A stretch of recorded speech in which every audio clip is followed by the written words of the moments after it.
It's been really exciting to have to know that the two of you have been working in the space together during this kind of lockdown period, and just knowing that you've been able to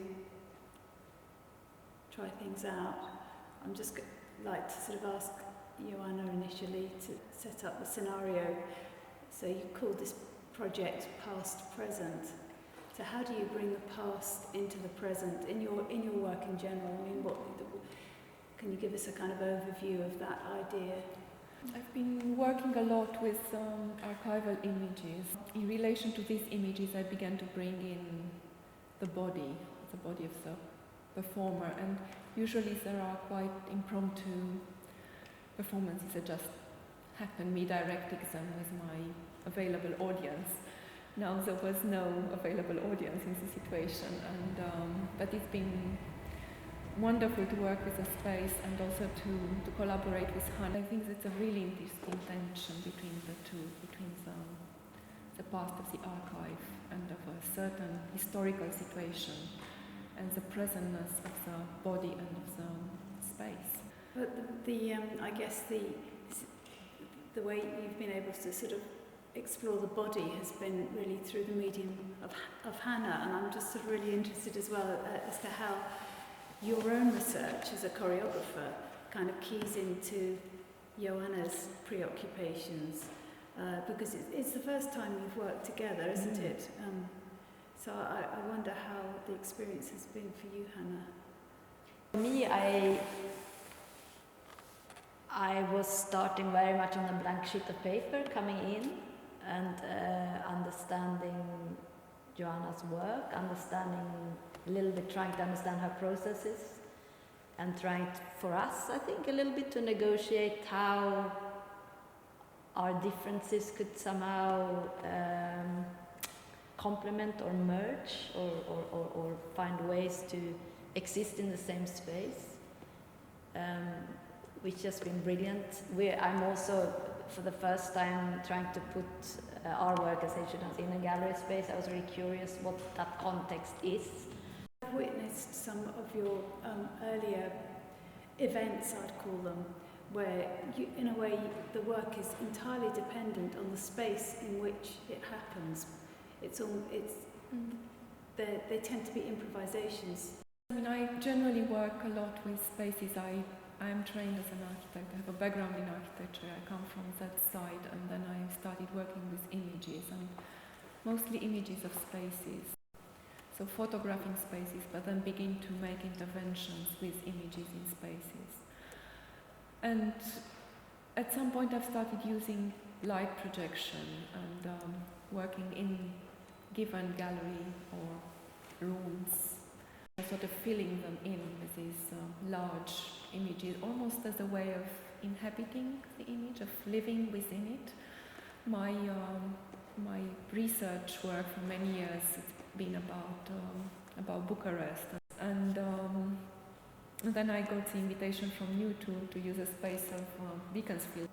I was also very attracted by this connection of Beaconsfield, of the building having been a former ragged school made out of two parts, and with the development of the railway, half of the building was cut, so there is only half of the building left, which is a quite extraordinary situation, I think. And yeah, we're sitting in the girls' wing of the Lambeth Ragged School, and it's interesting, isn't it, how somehow spaces do have a resonance, and whether what we know about the space or whether there is genuinely something embedded in the architecture. But I wondered, because you've had much longer than you would normally have in a space, you know, and I wondered how that has impacted on the way you've started to process the ideas, and also I'm interested in the fact that you've actually brought much older imagery into the space, so there's a much longer time span that you're kind of reaching back to. I came here with completely different ideas and not quite exactly knowing what I'm going to do, and then in the first kind of days trying different things, I settled on these very somehow classical images that have obsessed me for a while.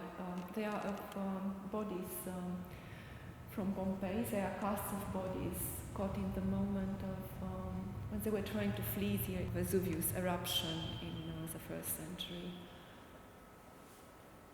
So these bodies were caught under the lava, they decomposed and remained as holes within this lava. And in the 19th century, with the archaeological excavations, somebody came with the idea of inserting concrete in these bodies, and they obtained these body casts.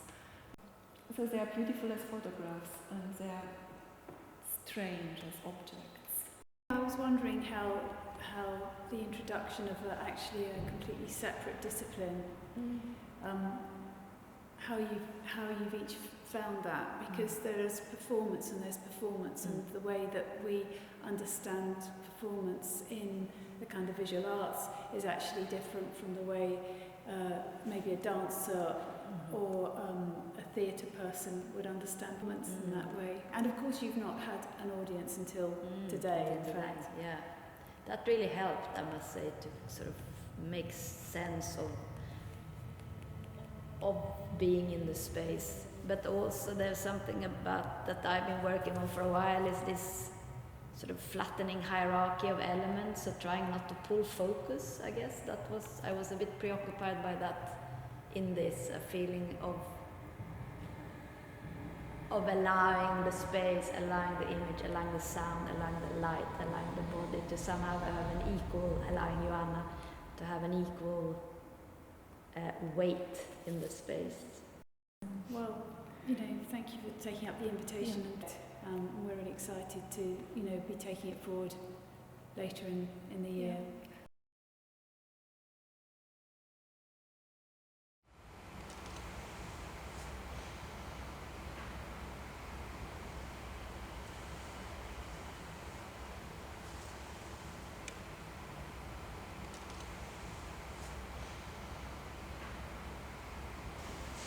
Hi, my name is Elena Andreea Teleagă, and I'm a lens-based media artist born in Romania and currently working in London. I have recently graduated from this master's course in media at the Slade School of Fine Art, being awarded a scholarship from Saraband Foundation, Alexander McQueen's foundation. For this scholarship I have been chosen by Matthew Slotover, and that was the place where I met Ioana Marinescu. During this course I have been working, and I had a particular interest in archives and in 35mm educational slides. A very interesting discussions around this topic started with Ioana, and I'm very honored to be invited as a guest at Beaconsfield Gallery for this collaboration. During these 3 weeks in this residency, I have worked with a postcards collection dating from 1936 up to late 1980s. I'm very interested in what moving images, what archives do, how they act in a collective memory. This staged photography reacts in a very particular way in our collective memory.